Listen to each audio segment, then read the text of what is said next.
On peut reconnaître l'occultisme dans une église sur base de deux choses, deux éléments. Le premier élément, c'est sur base des enseignements. Et le deuxième élément, c'est sur base des pratiques.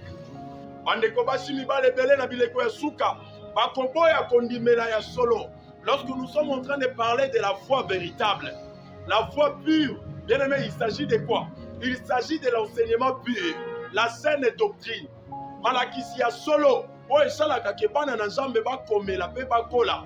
Na bileko ya suka bandeko basi mpe mibali ebele, bakopesa yango mokongo, bakoboya yango, bakosepela na malakisi ya bademona, bakosepela na malakisi oyo ezopesa bango esengo.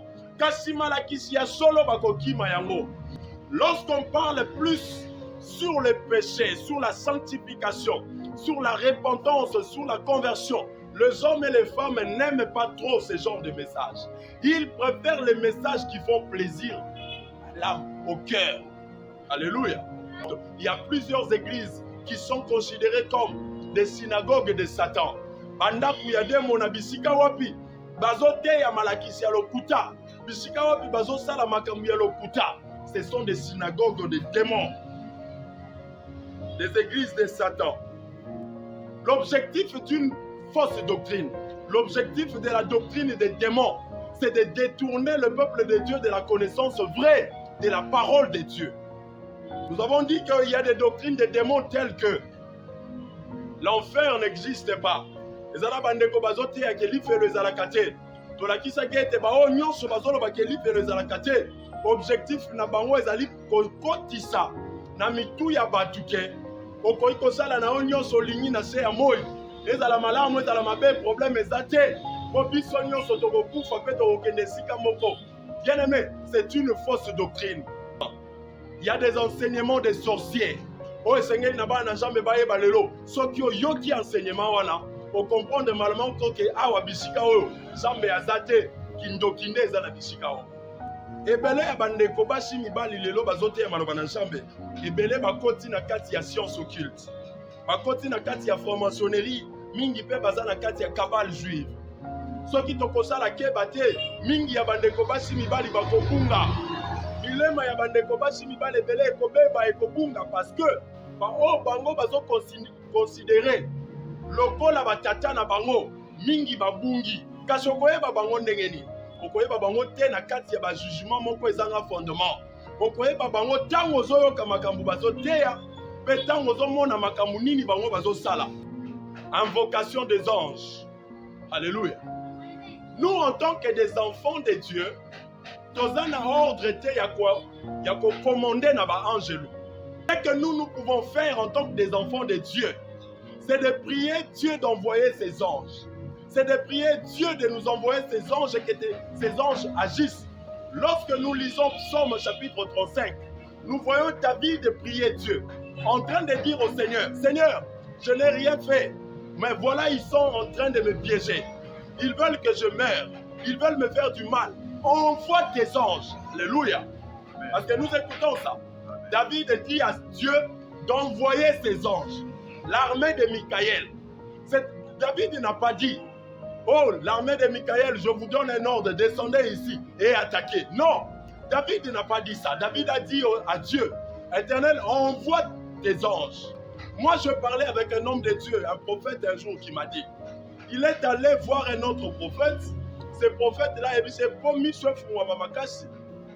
Et que l'opération des miracles est côté à l'œuvre. Il y a des choses qu'on doit faire, juste une petite cérémonie. Je vais te donner tes anges à toi pour invoquer bango na katikati ya babougie ya rouge.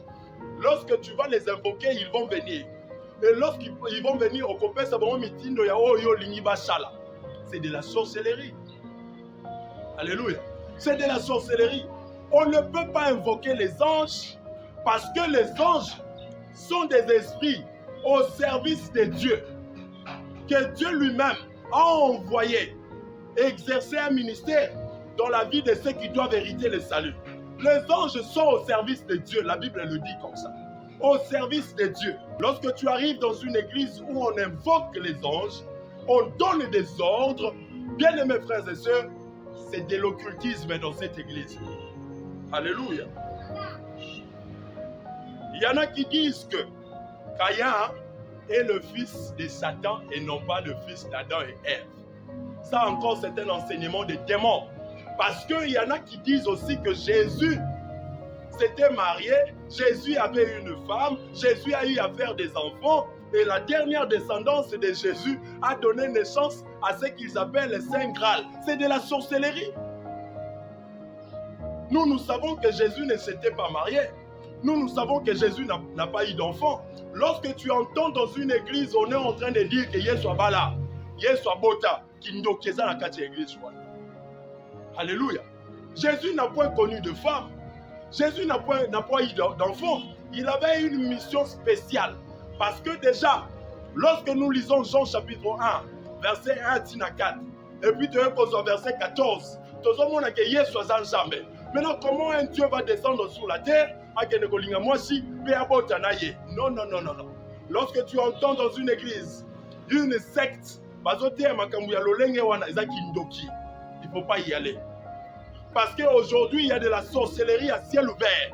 C'est les bien-aimés frères et sœurs qui sont aveuglés par lorsque vous écoutez ce qui est dit, lorsque vous voyez ce qui est pratiqué, vous voyez directement qu'il y a de la sorcellerie. Alléluia.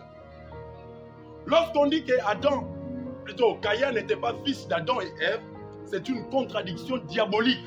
Parce que Genèse chapitre 4, verset 1 et Zolobabo. Est-ce que tu entends dans ta Bible? Bisika batu basali kindumba, bisika batu bashangi shinzoto. Mukana na nzambe yoki sonite ya kolobake basali kindumba. Kaka pona kolobake. Satan asalaki asangisaki nzoto na Ève. Ne mukana na nzambe koyoka soni. Non. Si vraiment Satan avait connu Ève et qu'ils ont enfanté un fils au nom de Caïn, la Bible allait nous dire que Satan a connu Ève, a couché avec Ève et ils ont donné Caïn. Mais ici, la Bible dit que c'est Adam qui a connu sa femme Ève et ils ont enfanté Caïn. Plus encore, Ève azolo baboué, na kumi shinsambe po na sali mutu, na ngolu ya nsambe. Alléluia. Mais ça c'est clair. Lorsque nous entendons dire dans une église que Caïn est fils de Ève et de Satan, c'est de la sorcellerie, c'est satanique. C'est un enseignement des démons. Il ne faut pas croire à des choses comme ça. Le dédoublement, ou encore l'astrologie, ou encore le sortir d'esprit. Alléluia.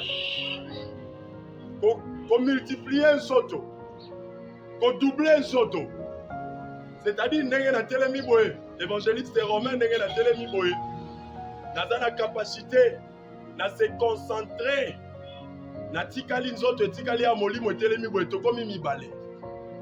J'ai aimé ce qu'un homme de Dieu a dit récemment. Il a dit ceci: au lieu d'apprendre aux frères et sœurs, au peuple, aux chrétiens de se consacrer, on est en train d'apprendre aux chrétiens de se concentrer. Pourquoi on veut se concentrer? Au lieu de se consacrer, au lieu de commis bonja, qu'on dit la jambe, qu'on la jambe, nous devons apprendre na jambe comment se concentrer pour coopérer dans la dimension songolo. Alléluia. Bande ko bashi mibali bazomi bonzela, bazomi bonza na zambe te. Mais tozo senga na bango ba se concentrer pour milimo na bango ebima. Pour na ko pesa prophétie songolo. Et sengeli te mutu kaka se concentrer. Lorsqu'on est consacré, on a la possibilité de prophétiser. Le prophétique ne dépend pas d'abord du fait qu'on soit prophète. Alléluia. Est-ce qu'on peut, on se comprend? Le prophétique ne dépend pas d'abord du fait qu'on soit prophète. Le prophétique est divin. Ça dépend de Dieu qui peut révéler à quelqu'un à qui il veut un message prophétique. Ça ne dépend pas d'abord du fait qu'on soit prophète.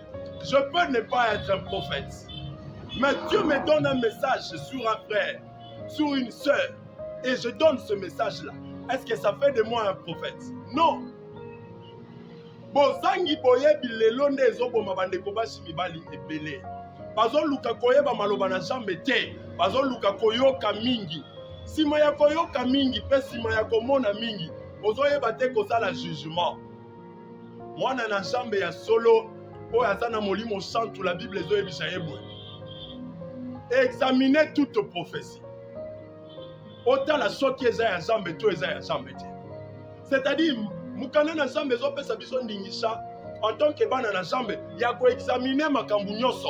Okoti na kati ya etonga songolo. Esengeli na yo kotala koexamine est-ce que makambo ezosalema na yo esika eza bonzambe. Tozokota na kati ya matonga lokola bavege. Ok ovandi. Nyonso bazosala elobeli yo eloko te. Nyonso bazoloba ezolobela yo eloko te. Yo nyonso ezosalema wana ozondima. Ozosala ata jugement moko te. Pona koyeba soki eza bondoki to te. Mukana na Nzambe epekisi biso te. Ndenge tokoti na yo esika ndenge tovandi boye. Tosala jugement te. Sala jugement. Molimo na Nzambe mpe akoki kolobela yo. Ete bisika ozali kindoki ezali. Mais soki okosala jugement moko te, bien aimés frères et sœurs, yango wana tozondima nyonso. Na ba pratique ya kindoki tozondimela yango. Ève na Adam ne babota Caïn. Caïn aza mwana ya Ève na Satan te. Eza lokuta. Quand tu entends quelque chose de comme ça, c'est un enseignement de démons. Bisika moko te ko kende ba ebiso. Ndeko na yo kufa wana. Yene mutazo kanga lupangu na bino ete kamate. Esengeli tosala ba prière po molimo na ye ya to solola esima nango lupango ekotekama. Kindoki. Eza kindoki. Bo invoquer ye aye wana. Mais yo so kufi. Bandeko na yo bazo souffrir. Ozobo ya lupango etekama pona ni. Mituka na yo ekosunga mwana o ye pa lobi. Te nazolinga na ngate etekama parce que soki etekami. Oh. Bo bandio solola na mutakufa. Kasi nini olingi tosala kasi po etekama po etekama nasengi bopesa ngai nanu ngombe kindoki so ye mutu akufa aza molimo aza na ngombe ni akolia ngo ndenge ni c'est la sorcellerie oza na kati ya libota makambo ya bongo ezosalema yo telemela yango po eza kindoki oyoki na kati ya église bazolobaka eloko ya bongo ekoki kosalema yebake kindoki eza esika wa. Interdiction d'aliments. Je pense qu'il faut là qu'il y ait des membres. Tous les retard. Bon, on a payé belé les atis. On a cambié malam. Est-ce que ma cambo tous les besoins m'avaient? Les hommes malam non? Ceux qui ont malam vêtent la zappe. Bien aimé, interdiction d'aliments. Les alamatonga, mangomba musu sokoyoka. Tolia kamisunite. Et l'on kosongolo tolia eza kindoki. Parce que Bible zolo babou. En Timothée chapitre 4 verset 2 à 3. Par l'hypocrisie des faux docteurs, portant la marque de la flétrissure dans leur propre conscience. Nasima ya ibilongi mibale ya batei ya lokuta. Oyo bazolata makambo, bazana makanisi ya mabe na mituna bango. Prescrivant de ne pas se marier. Bazolobake batu babala te. Ce n'est pas un enseignement biblique. Yake batu bobala te. Ce n'est pas biblique. Donc ngaka ni na bu na bala te. Bebe na ngana na bala te. Na go bala. Oh batu bobala te. Non, ça c'est pas un enseignement. Paul azobenga yango doctrine des démons. Soko yoki batu côté eke ete bokoki ko bala na bino te. Eza doctrine des démons. Prescrivons de ne pas se marier et de s'abstenir d'aliments que Dieu a créés pour qu'ils soient pris avec action de grâce par ceux qui sont fidèles et qui sont connus par la vérité. Et qui ont connu la vérité. Alléluia. Bazote na batu babala te, pe balia biloko nzamba kelate. Est-ce que ebi kitoko ezala na makoso? Biso nyonso ebi kitoko. Guo ezala na makoso. Ozwi ba mipanzi, ozwi quiz. Ozwi Thompson. Nini mususu ngombe. Nini mususu? Hein? Nini ngulu. Ngulu ya kapela. Ngulu ya kapela ka ndenge ezala kitoko wana. Oh bolia ngulu te, c'est la sorcellerie. C'est la sorcellerie. Paul azobenga ngo eza ba doctrine ya mabe. Batu bazopekisa na batu bolia misunité. Non, c'est écrit où? Bible zoloba, prenez tout avec action de grâce, car tout est sanctifié par la parole et par la prière. Soki yo koloba ke na kolia ngando te, etali yo kopekisa na ba équatorien ba balia ngando te. Soki yo kolia mbwa te, etali yo tika baluba balia mbwa. Soki yo kolia nyau te, etali yo tika ba Kongo bato bandundu balia nyau. Soki yo kolia ngulu te, etali yo. Mais tika batu baza na posa ngulu akapela balia ngulu moto azopekisa na batu balia biloko babala te mpo nazobenga yango malakisi ya bademona eza malakisi ya mabe malakisi ya lokuta oza na posa kolia eloko lia yango ata nyoka ata anakonda lia ye soki elia makalia soki eza poison nde kolia te. Faut comprendre avec moi que mouvement eza lelo eza mouvement moko par hasard te. Mbala moko batei batelemi mpona kokondane misala ya Satana na église. Mbala moko misala pe ya Satana ekoli. Bien aimé, j'ai pris le temps d'observer certains pasteurs. Ndenge babandaki, mateya babandaki koteya, ndenge babandaki kolata.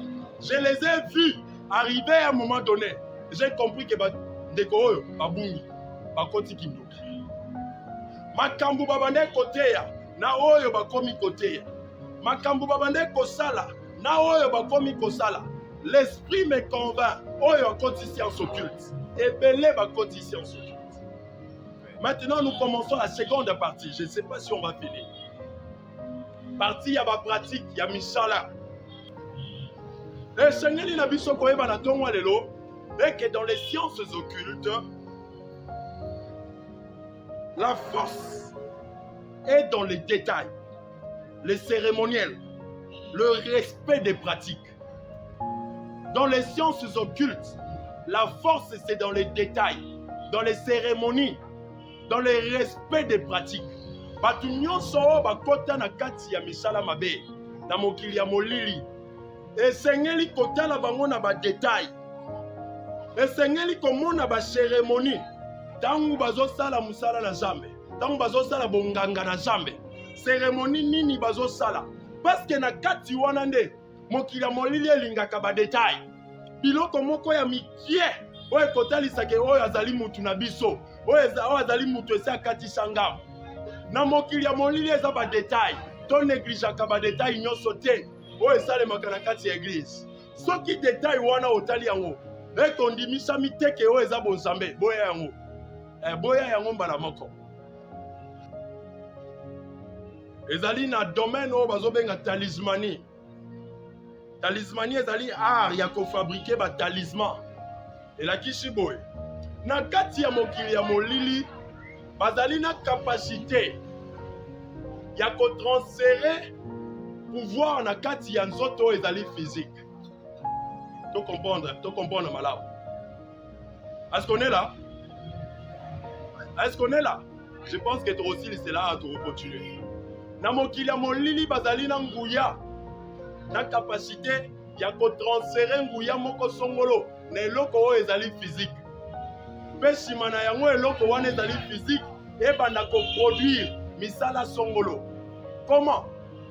Ekoki kozala papier mouchoir, ekoki kozala bracelet na loboko, ekoki kozala chaînette, ekoki kozala eloko nyonso songolo.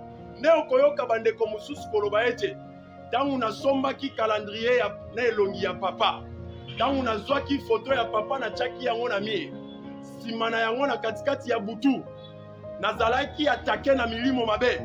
Ntango kaka natali foto wana, mbala moko na moni mwinde bimi na kati ya foto pe elandi milimo mabe atakaki nga na butu. Bien aimé eza kindoki. Parce que milimo pole bimi na kati ya foto. Eza te ke foto wana eza capable ya kosala quelque chose. Foto wana eza na pouvoir moko te.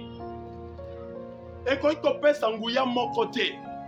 Oh, nazwaki photo ya papa na tumbi nazwi poussière na meli okokufa soki etiaka poison okokufa. On met la poussière, produit chimique, okokufa. Lorsque on transfère un pouvoir dans un objet physique, cet objet a la capacité de produire un miracle. Vous voyez, il faut nous supporter, hein? C'est notre église. Hein? Cet objet-là a la capacité de produire un miracle. Ne vous fiez pas aux objets. Bokangamaté na ba photo soki bomoni ngai romain. Na tekeli bino calendrier. Na tekeli bino photo na elongi na ngai. Ete kobundela bino na bitumba ya molili. Bien aimé. Boye bake na koti kindoki. Boye bake na koti science occulte. Soki okozala déjà envoûté okoki manonga te okotikala. Mais ce que vous allez foutre, c'est au Kokende. Ceux qui n'ont pas si haut photo, n'a pas de chango nanda kuna chambre. Ceux qui va démon mari de nuit, femme de nuit, ba takakayo ba yeli susu. Tangu bako mona elongi nanga ina photo bako kima. Yeba ke na koti kindoki. Alléluia. Oyeba ke na koti kindoki. Ceux qui na kolata bracelet nanga ito mayaka. Eza ngai mutu nalaki nalati. Etali binote. Nakoki kokomisa yango obligatoire te. Soki ekomi obligatoire. Ete culte nyonso ya dimanche. Soki olati mayaka oyo te, makambo kotambola nango ekozwa solution te. Bien aimé wana komi bondoki. Alléluia. Je pense que on a ma pratique tosukia. La pluie est en train de nous menacer. On doit quand même faire le nécessaire. Voilà les enseignements que nous avons donnés ce matin. Je pense que qu'il pleuve ou qu'il neige le dimanche prochain, est-ce que quelqu'un est béni ce matin? Si tu es béni, tu peux acclamer le Seigneur.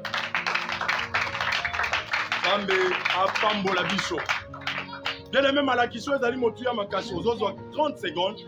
Ozo bondela. Pona mayo nyonso yo yoki.